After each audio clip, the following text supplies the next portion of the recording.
Hi everyone, I'm going to be showing you how to make a Zoom meeting. So the first thing I'm going to do is press new meeting right here, and that's going to connect me into a meeting. I'm going to make sure that my computer audio is on the video. Then I'm going to come down here and press participants, and right here invite. Now I'm going to send an email with the join Zoom meeting link and the meeting ID to the person I will be calling. Okay, I'm going to send that and then just wait for him to join. Okay, so now that Jacob wants to join in, I'll press admit. Hey Jacob. Hey Abby, what's up?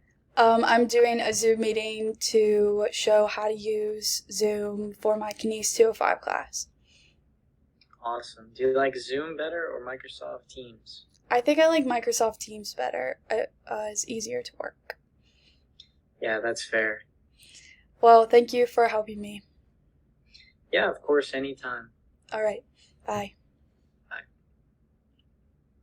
So Jacob just left the call, and now I'm still the host, so I can add people or not add people, and that's about it. So to leave, I will just end the call. Thanks, guys.